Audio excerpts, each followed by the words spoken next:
더불어민주당이 1일 50인 미만 사업장에 대한 중대재해처벌법 적용을 2년 유예하자는 정부 여당의 요구를 끝내 거부했습니다. 중대재해처벌법 적용 유예 여부는 결국 국회 내 다수당인 민주당이 키를 쥐고 있죠. 정부 여당에서는 산업안전청 설치를 전제로 한 2년 유예 중재안까지 제시하며 민주당과 협상을 거듭했지만 결국 민주당이 최종 거부하며 유예안은 물거품이 되어버렸습니다. 중대재해처벌법은 법조항 자체가 귀에 걸면 귀걸이, 코에 걸면 코걸이식으로 해석될 여지가 크다는 데 문제가 있는데요. 동법 제4조 1항은 재해 예방에 필요한 인력 및 예산 등 안전보건관리체계의 구축 및 그 이행에 관한 조치를 하라고 명시하고 있습니다. 결국 중대재해가 발생했을 때 해당 회사를 살펴보니 안전보건관리체계를 구축 이행하고 있었다면 처벌을 면해주고 그렇지 않다면 사업주에게 1년 이상의 징역 또는 10억 원 이하의 벌금에 처한다는 무시무시한 법입니다. 여기서 발생하는 문제는 어느 정도 수준이 사업주가 안전보건관리체계를 구축 이행하고 있는 상태라는 구체적이고 객관적인 지침이 나와 있지 않다는 것입니다.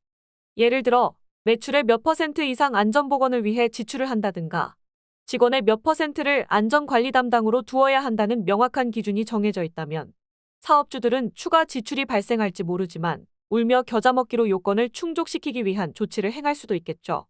하지만 막연히 안전보건관리체계를 구축 이행하라는 주관적 기준이라면 도대체 무엇을, 어떻게, 얼마나 해야 사업주들이 최소한 감옥에 가거나 도저히 부담할 수 없는 벌금을 내는 공포로부터 해방된다는 것인지 의문입니다.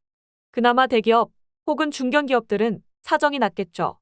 일부 기업은 중대재해처벌법이 사업주에게 직접 영향을 미칠까 걱정한 나머지 최악의 경우 대신 감옥에 가줄 경영 책임자를 두고 있다는 말도 들려오는데요. 이들 대기업은 안전을 위한 설비 투자와 안전 전담 직원을 두는데 크게 개의치 않을 만큼의 여력도 갖고 있겠죠. 하지만 실제 5인 이상, 50인 미만 사업체 규모에서 안전보건관리 체계를 대기업 수준으로 갖출 여력이 있는지는 의문이 들 수밖에 없는데요. 안전설비 투자는 조금씩 나누어 진행한다 쳐도 현재 건설 현장에 적용되듯이 산업안전 관련 관리자는 바로 채용해야 사업주들이 발뻗고 잠을 이룰 수 있을 것 같습니다. 고용노동부 또한 배포한 자료를 통해 안전을 관리 담당하는 인력을 두어 안전보건관리를 철저히 하는 것이 바람직하다고 강조하고 있는 형편입니다. 그러나 50인 미만 사업체, 그중 상당수가 직원 수 10명 내외의 사업장에서 생산과 무관한 한 명의 직원을 더 둔다는 것은 쉬운 일이 아니겠죠.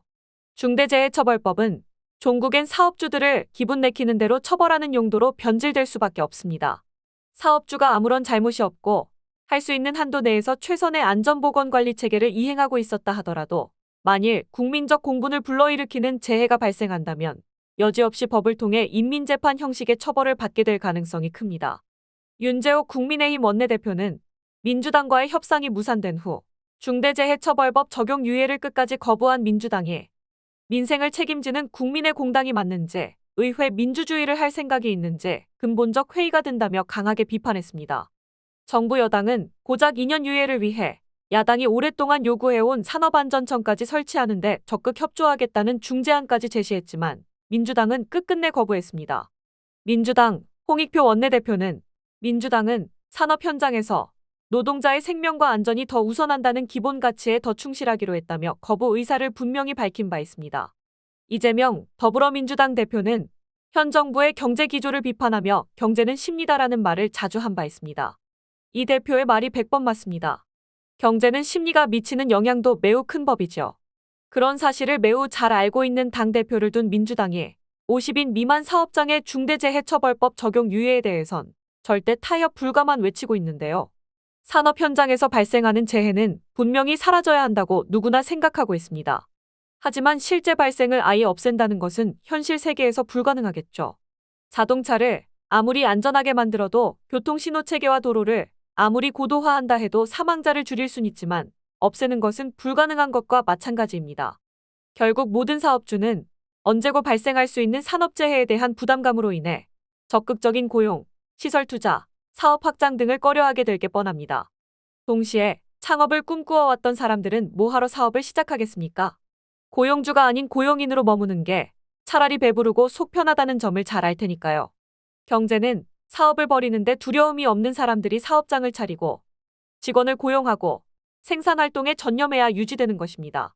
억만금을 번다는 보장도 없는데 예측할 수 없는 직원의 사망 사고로 인해 언제라도 감옥에 들어가고 전 재산을 넣어도 부담할 수 없는 벌금을 내야 한다는 걸 알면서 감히 사업을 시작하겠다고 나서는 강심장은 존재하지 않습니다. 텔레그래프 코리아